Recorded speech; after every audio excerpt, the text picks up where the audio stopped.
વીર શહીદ લાલજીભાઈ કરશનભાઈ બાંભણિયા, ઉંમર 27 વર્ષ, ગીર પંથકના ઉના તાલુકામાં આવેલ ડમાસા ગામના બહાદુર જવાન લાલજીભાઈ કરશનભાઈ બાંભણિયા ગત 22મી નવેમ્બર 2022ના રોજ અરુણાચલ પ્રદેશ સરહદે બરફ સ્લાઇડિંગના કારણે વીરગતિ પામ્યા છે.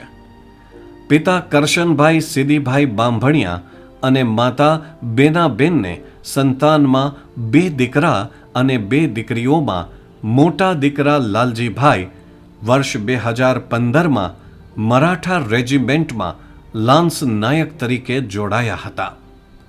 7 વર્ષની તેમની ફરજ દરમિયાન શ્રીનગર, ગુલમર્ગ અને જામનગર બાદ તેઓ અરુણાચલ પ્રદેશની સરહદે ફરજ બજાવતા હતા. અરુણાચલ પ્રદેશના ટુટિંગ પોસ્ટ ખાતે સરહદ પર ફરજ પર હતા ત્યારે બરફ સ્લાઇડિંગ થતાં તેઓ ગંભીર રીતે ઇજાગ્રસ્ત થયા હતા. કલકત્તાની કમાન્ડો હોસ્પિટલમાં સારવાર દરમિયાન 22મી નવેમ્બરે વીરગતિ પામ્યા છે. સાથી જવાનોની ટુકડીએ ગાર્ડ ઓફ ઓનર આપી વીર શહીદની અંતિમ સંસ્કાર વિધિ કરી હતી. પત્ની દેવીબેન લાલજીભાઈ માથે 3 વર્ષના દીકરા પ્રિયાંશુની જવાબદારી આવી પડી છે. દીકરા માટે અનેક સ્વપ્ન જોનાર પિતા હવે આ દુનિયામાં નથી તેનો ખ્યાલ પણ નાનકડા પ્રિયાંશુને નથી.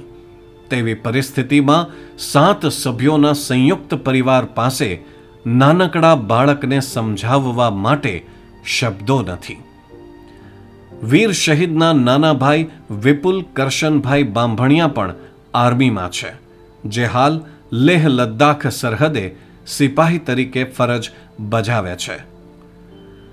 બંને દીકરા આર્મીમાં મોકલનાર માતા પિતાને વંદન કરીએ છીએ. વીર શહીદના બહેનો સંગીતાબેન તથા હિરલબેનને તેના મોટા બંધુની ખોટ ક્યારેય પૂરી શકાશે નહીં.